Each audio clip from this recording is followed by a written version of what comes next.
discredit the news, discredit the free press, and run over the American people in terms of their safeguards roughshod. His attacks on the independence of the courts, whether it's saying when a judge with Mexican ancestry wouldn't give him a fair hearing when he disagreed with him because of Mexican heritage, or Obama judges. They're bad because, quote, he's looking to tear down the constraints the courts have put on him. The only remaining constraints. It's gone beyond attacks on the full range of law enforcement agencies, from the FBI to the intelligence community. Think about this. Name me another president. Look, I presided over both of those organizations as the chairman of the Foreign Relations Committee and as doing major intelligence responsibilities for the President of the United States. He absolutely abuses them. They made mistakes. Everybody makes mistakes. But my Lord, treating them like they're the enemy of the people, the deep state. My Lord, the deep state. It's like out of a science fiction novel. As well as, by the way, attacking the Congress, whether it's Democrat or Republican. He doesn't care. It's about breaking down the barriers that constrain his power.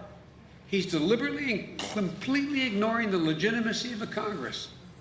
And he's doing it with full complicity of the Republicans in Congress who know better. They know better. They know it's wrong.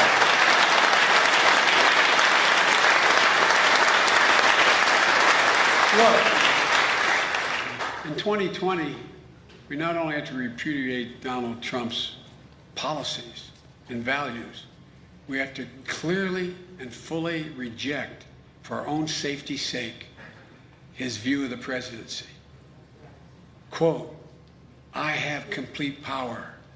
No, you don't, Donald Trump. Quote from Donald Trump, I have absolute power. No, you don't, Donald Trump. Or only I can fix it.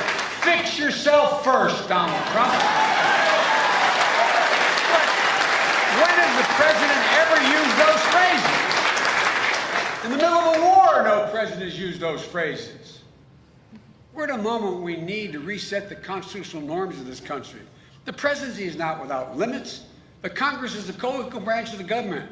The way our system is supposed to work, built by our founders, has allowed us to have the most successful democracy in the history of the world. And we're going to rue the day if we decide to walk away from the fundamentals of this democracy. For all our problems, folks. I'm optimistic.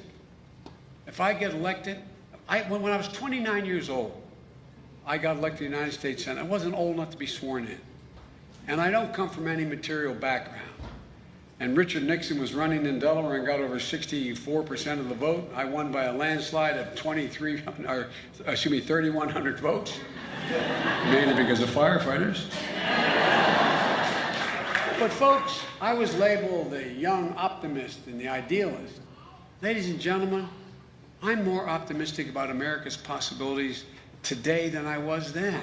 But none of it can happen if he is still there. Look. Think about this. We can think about a different presidency. I don't mean, not even me, just a different presidency. We're better positioned than any nation in the world to lead the 21st century. We have the strongest military in the history of the world. We lead by our example. North America is energy independent. The U.S. has the best research universities in all the world. We have the most innovative people in the world. Our workers are 3 times as productive as workers in Asia. That's a fact. No other nation can match us. The only thing that can tear America apart is America itself. This idea is so big, it's wider than any ocean. It's more powerful than any dictator or tyrant. It's bigger than anything. Only we can undo ourselves. So folks, look.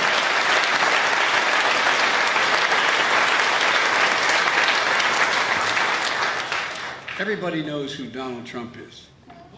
No, I'm not joking. Even the people who support him, they have no illusions about who he is and his character. They may choose him because he's benefiting them in ways that, in fact, are contrary to the basic norms. But here's what we have to do. We have to let them know who we Democrats are, what we stand for.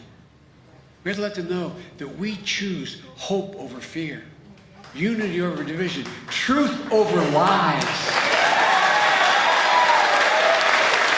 and science over fiction. It's time for us to pick our heads up. Remember who we are. This is the United States of America. There's not a single thing which is beyond our capacity to do. Together. God bless you all, and may God protect our troops. Thank you, thank you.